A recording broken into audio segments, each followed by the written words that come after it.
Queridos amigos, continuamos en este viaje hacia nosotros mismos, en este viaje a la región del pensamiento.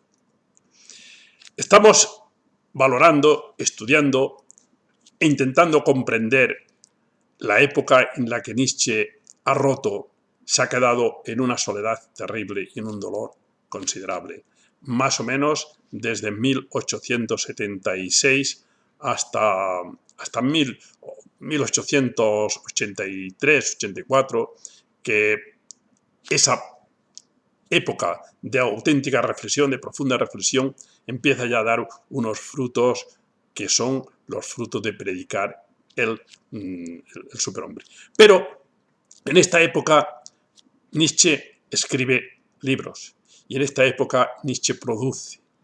Escribe un libro que se llama Humano, demasiado humano, libro para espíritus libres. Aquí aparece la palabra espíritus libres y aparece como un objetivo fundamental. Cuando muere Nietzsche, tiene una influencia extraordinaria en toda Europa, en todos los aspectos, e incluso hubo algunos arquitectos que quisieron construir para espíritus libres, construir edificios donde pudieran vivir los espíritus libres. La influencia, por tanto, fue considerable y ya lo veremos cuando acabemos de exponer su pensamiento. En este libro de Humano, demasiado humano, 10 años después de escribirlo, ya por el 1886, Nietzsche escribe un prólogo a este libro, cuando ya ha pasado un tiempo. Y en este prólogo estupendo, difícil, complicado, pero maravilloso. En este libro, él se queja de que le están acusando de que es un libro subversivo, que es un libro en el que hay propuestas, es un libro complicado, es un libro difícil, y él efectivamente lo acepta. Por supuesto que es un libro subversivo, pero es un libro subversivo porque está escrito para espíritus libres que yo me voy a crear, dice él. Yo voy a crear esos espíritus libres, los he creado, he pensado en ellos. Y luego se pregunta, ¿será posible que algún día estos espíritus libres existan de verdad, de carne y hueso? Y dice, me gustaría que yo fuera el último en dudarlo. Es decir, que no lo dudásemos y que llegáramos a eso. ¿Cuál es la primera condición que se necesita para llegar a convertirse en espíritus libres? Que, según lo describe al final, cuando se llega después de esa evolución de trabajo, partiendo de una situación y llegando a ser espíritus libres, describe esa situación como una situación de sobreabundancia increíble en todos los aspectos. Es sencillamente una maravilla. Pero como veis, Nietzsche, sin renunciar a las primeras expresiones, como era la de configurar nuestra vida según una obra de arte, como era también la de construir una segunda naturaleza, va explicando y va diciendo diversas posiciones, la del superhombre también. Es decir, ese horizonte, esos lugares a los que nos quiere llevar. La transmutación de todos los valores para poder llegar a ese lugar en el que él considera que existen los espíritus libres. Ahora efectivamente habla de espíritus libres. Por lo tanto, esos espíritus libres se consiguen haciendo muchas cosas. Eliminando las valoraciones, subvirtiendo aquellos hábitos que nosotros teníamos. Y él dice, se me acusa de que soy el filósofo de la sospecha. Sí, efectivamente, yo enseño a sospechar que por debajo de cualquier verdad o por debajo de cualquier evidencia hay que investigar a ver qué es lo que se encierra. Cuáles son las intenciones secretas que hay por debajo de todo eso. Y en esto es un maestro increíble, impresionante, cómo descubre.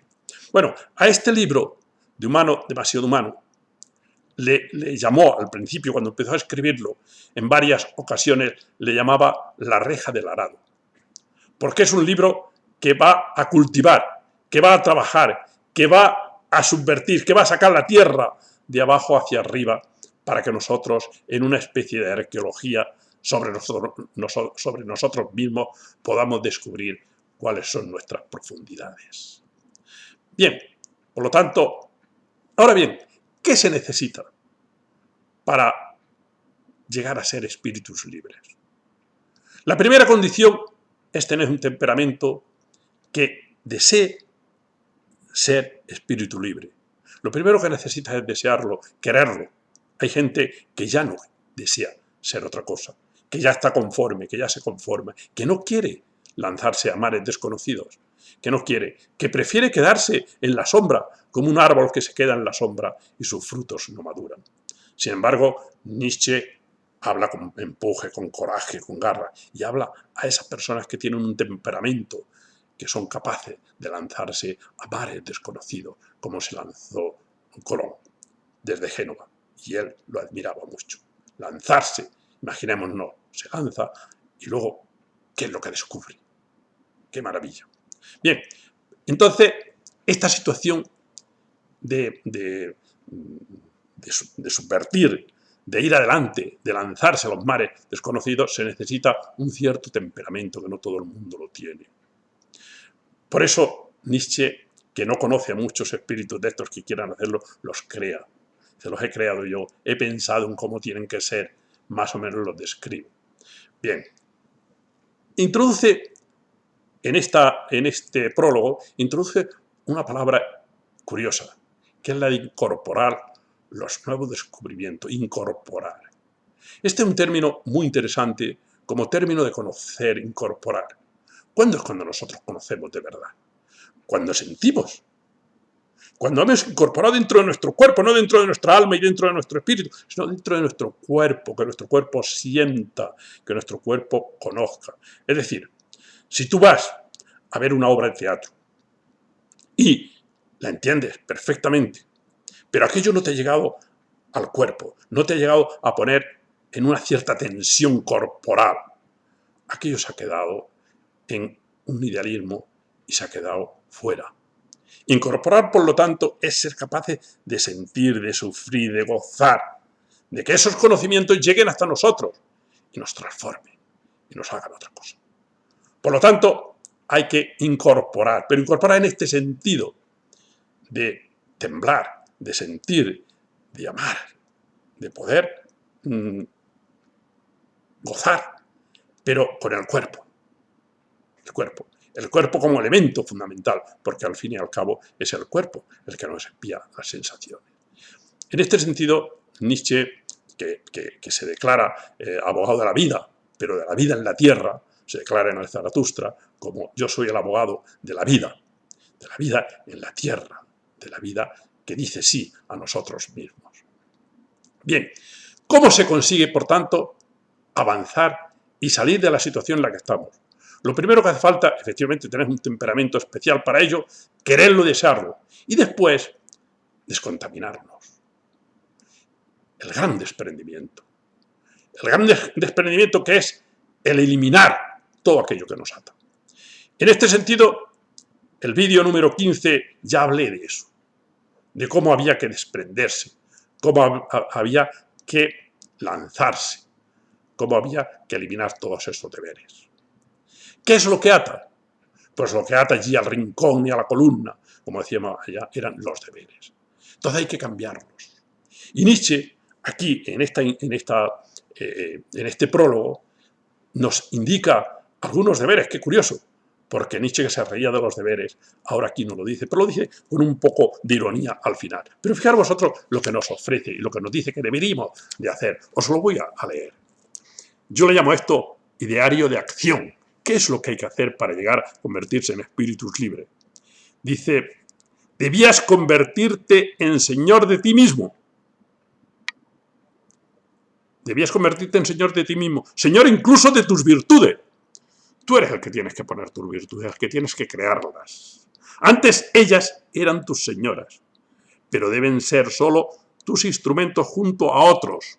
Las virtudes deben de ser tus instrumentos para vivir tú la vida. Tú no puedes ser esclavo de tus deberes y de tus virtudes. Tú no puedes estar siempre dándole vueltas al deber y a la obligación. Deberías adquirir poder sobre tu pro y contra.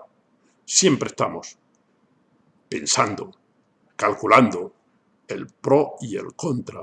Esto es lo que yo debería hacer. No, pero esto tiene unos contras. Salta ya estas historias. Lánzate a esa forma de conocer que decíamos que era intuitiva cuando ya has conseguido estar en una situación de alma limpia. Entonces, lánzate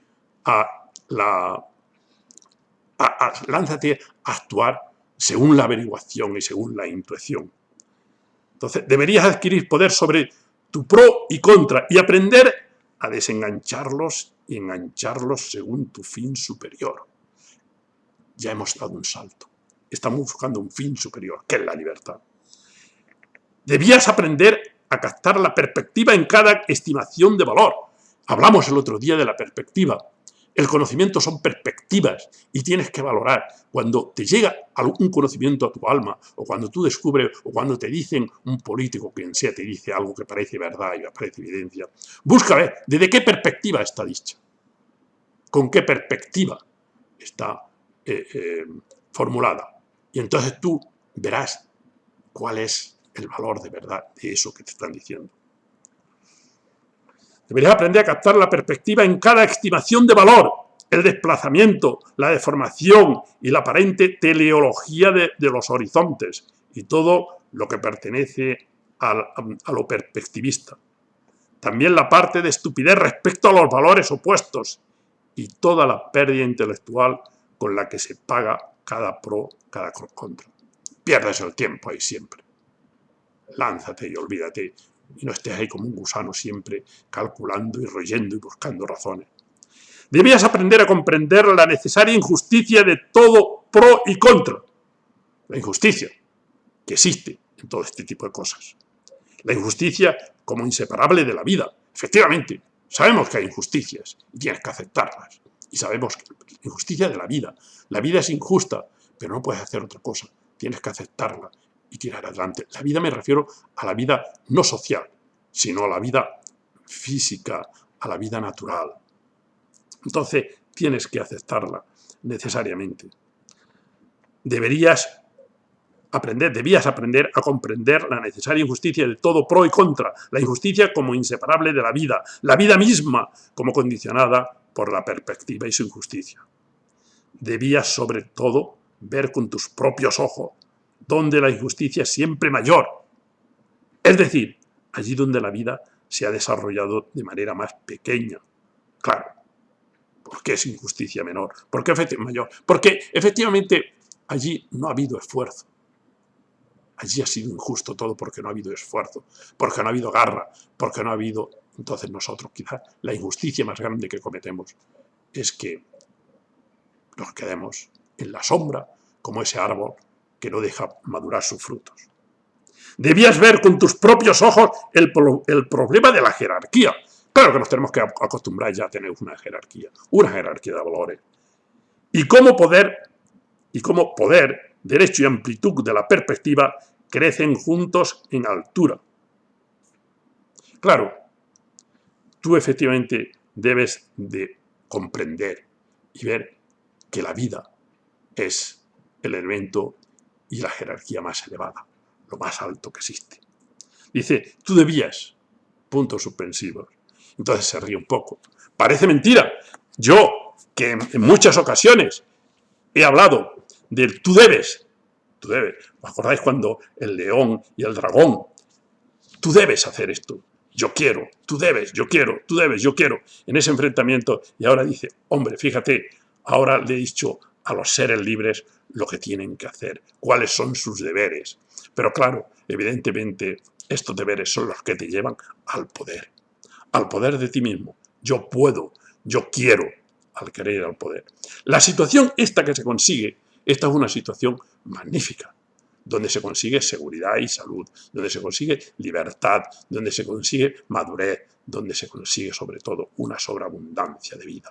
Lo vamos a ver cuando estudiemos de la visión y el enigma de Así habló Zaratustra. Cómo se consigue ser un auténtico transfigurado en ese salto que se da cuando efectivamente decide uno cumplir y seguir a los espíritus libres, desear ser espíritus libres. Ese es el mundo que nos describe Nietzsche. Ese es el mundo al que nos invita. Y ese es un mundo muy diferente, donde ha habido una transmutación de valores, donde ha habido una transmutación de vida, y donde hay un auténtico vivir en profundidad, con grandeza y con sobreabundancia de decisión. Seguiremos en estos temas, seguiremos analizando los libros de Nietzsche y seguiremos viendo cuál era su pensamiento auténtico. Gracias.